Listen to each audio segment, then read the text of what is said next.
Hello Spurs fans, Paul Hotspur Hippie here. Just off for a walk to the shops, thought I'd kill two birds with one stone. Hopefully I can magic some of the traffic noise out of this video. We'll have a look. I don't know if it's possible, man, where the technology stretches that far.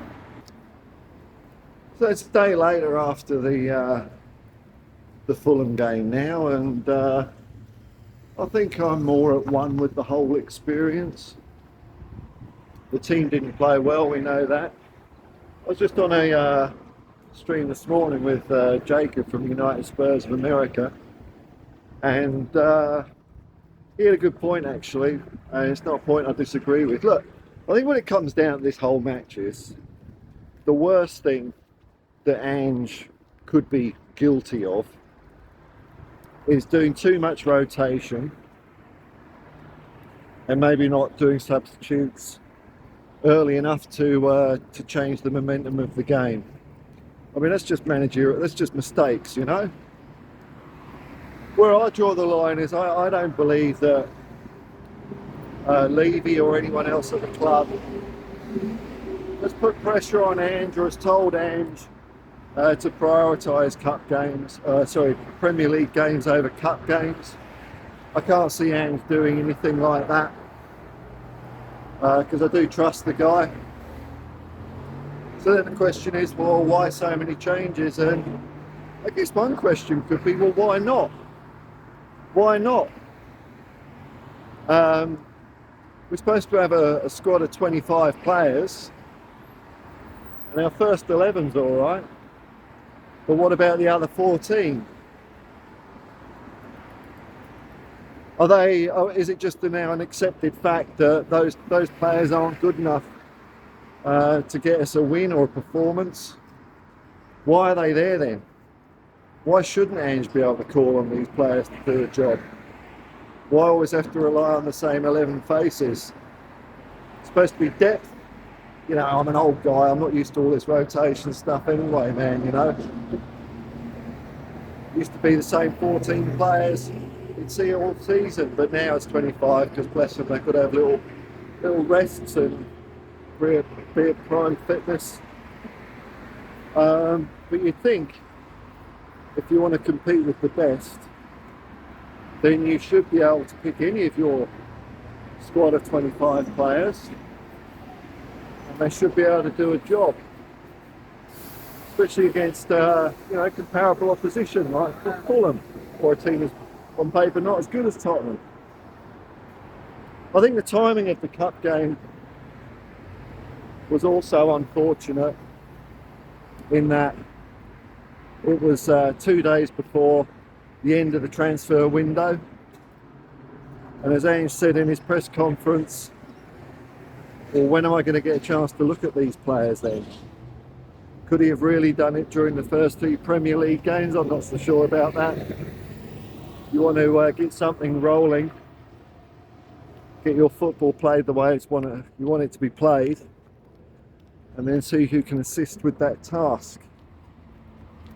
So I don't think that plays into the conspiracy of cup games. I think this was just Ange's last opportunity to give these players a go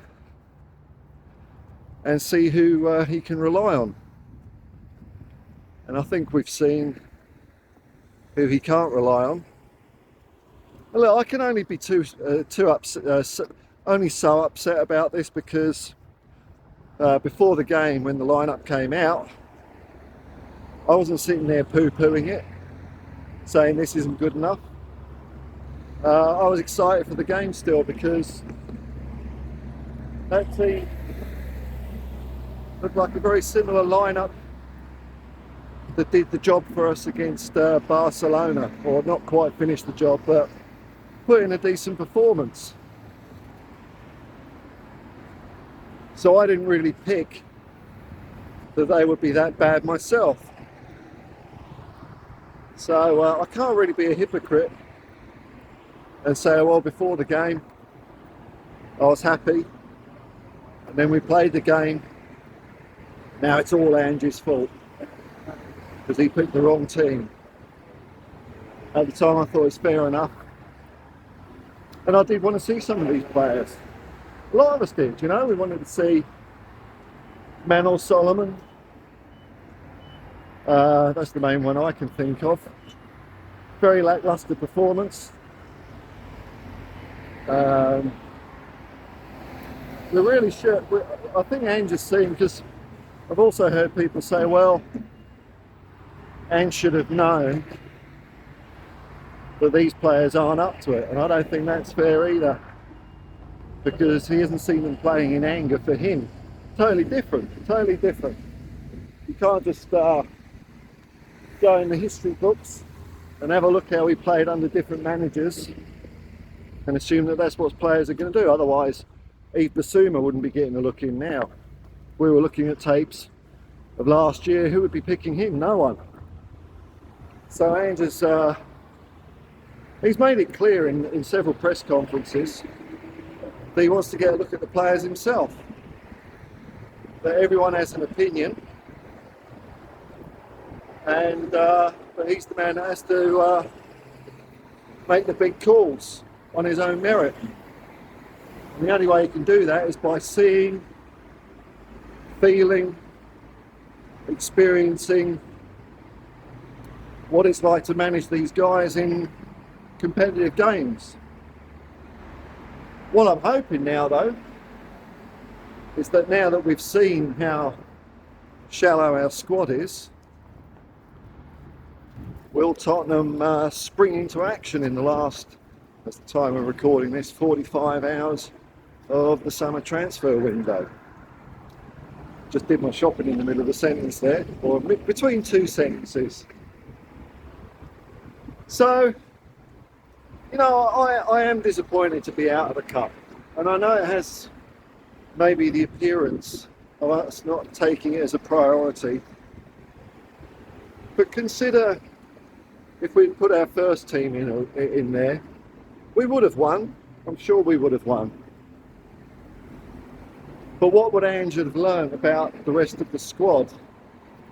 Nothing at all. So I think it was a bold, risky move by Ange. And I'm never going to fault someone for taking a risk, because I think that's what football's all about, taking risks, not playing it safe. And you know what? Sometimes it don't work out. That's football. You don't win every game. So you can still say Ange maybe perhaps got it wrong because we didn't win the game, maybe a couple of less changes, and I get that. But I think his motivation was a good one, and I think he has learned a lot about some of these players who he can rely on. So when we're whatever season it might be, towards the end of this season, or maybe next season, he knows who he can stick out on the pitch and do a job, because at the moment we ain't got many, have we? I've heard a lot of people saying things like rest Heung-min Son for Manor Solomon. Well, that ain't going to work out, is it? Not at the moment.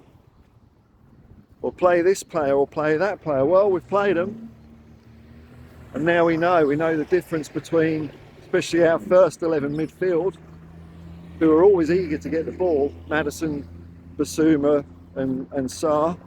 They're always eager to come back, pick up the ball from defence if they're struggling to get it out themselves, be a team member, you know, and then just go out the other end of the pitch with it.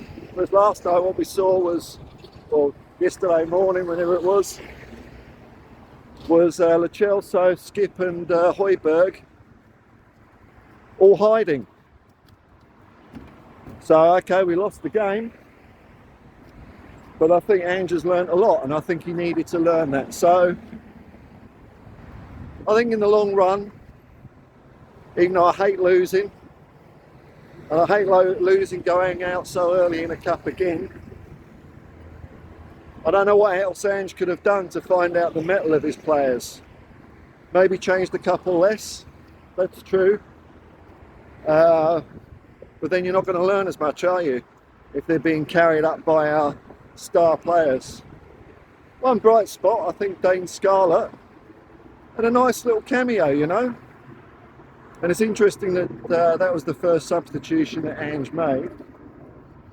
Why Dane Scarlett for Gio Lo Celso if he didn't have the intention of just seeing what players can do in certain circumstances? And I think Dane Scarlett came out all right, man. You know, some of our players didn't.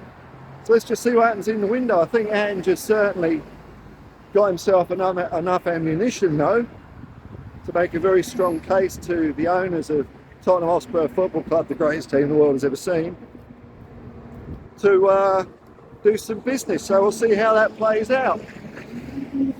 Anyway, the treble might be gone for this year, but the double's still on. I've got a very good feeling about the FA Cup this year. Let's hope that this stuff doesn't happen in January and that we go out. I think Ange will have learned enough about the players by then. We'll see what happens. So, you know, it's the League Cup, we're out. I don't think it's the end of the world. Obviously a bit down in the dumps yesterday after we lose, walking around, doing my walk of shame with a Spurs top on. I always do that the day after a game, whether we win, lose or draw. For some reason. The sun came up today. We're going to go and fight on. We're going to take it to Burnley on the weekend. That's the next target. So I trust Ange. It might not be that I fully understand what he's doing, but he's a football coach, I'm not. And I've always seen him do wonders. At worst, this was maybe a mistake, maybe it wasn't. I don't know, but I'm still happy to put my hat in the ring behind him because he's the best man for the job. He's the best coach in the world, let's face it. And we'll find that out again when we face Burnley in the Premier League on Sunday morning. Until then, folks, I'll say peace and love, man. Peace and love. Come on, you Spurs.